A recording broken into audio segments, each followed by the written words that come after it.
ఈరోజు ఉదయాన్నే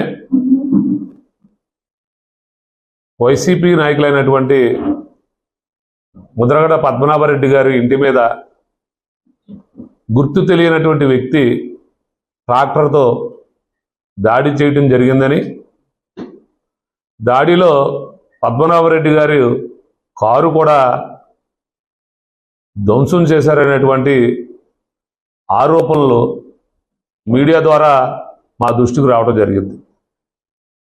ముఖ్యంగా మొట్టమొదటిగా మీడియా మిత్రులందరినీ కూడా జనసేన పార్టీ జిల్లా అధ్యక్షుడిగా మిమ్మల్ని అందరినీ కోరుతా ఉన్నా, జనసేన పార్టీ నాయకుల యొక్క మనస్తత్వం ఎటువంటిది, జనసేన పార్టీలో పనిచేస్తున్నటువంటి జన సైనికుల యొక్క స్వభావం ఏ విధంగా ఉంటుందో మీరు గత దశాబ్ద కాలం నుండి చూస్తూ ఉన్నారు.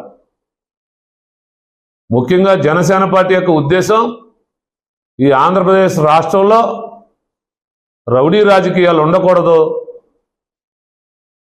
పెత్తందారుల యొక్క పెత్తనం పోవాలి, సామాన్యుడు కూడా తలెత్తుకు తిరగాలి, పేదవాడు కడుపు నిండా అన్నం తినాలనేటువంటి ఉద్దేశంతో పెట్టినటువంటి పార్టీ జనసేన పార్టీ.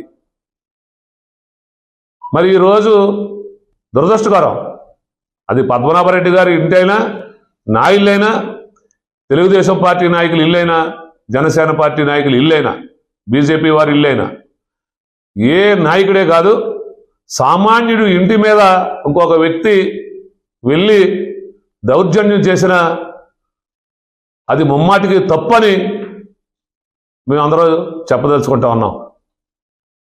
ఎందుకంటే ఇల్లే ఏ మానవుడికైనా ఏ వ్యక్తికైనా ఇంటిని మించినటువంటి భద్రత లేదు. కాకపోతే మరి ఈరోజు పద్మనాభరెడ్డి గారి ఇంటి మీదకి వెళ్ళినటువంటి వ్యక్తి జనసేన పార్టీ అని కొంతమంది ఆరోపణ చేస్తూ ఉన్నారు. అది జనసేన పార్టీ జిల్లా అధ్యక్షుడిగా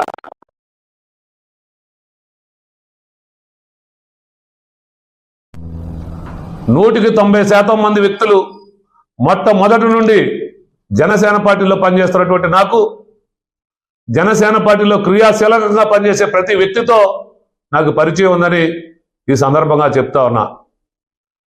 ఎవరైతే ఈరోజు మీడియా ద్వారా చూస్తా ఉన్నాం, పద్మనాభరెడ్డి గారు ఇంటి దగ్గరికి వెళ్ళిన వ్యక్తి, అతను నేను జనసేన పార్టీలో ఎప్పుడూ చూడలేదని మీ మీడియా ద్వారా నేను ఈ సందర్భంగా తెలియజేస్తా ఉన్నా. నిజంగా అతనికి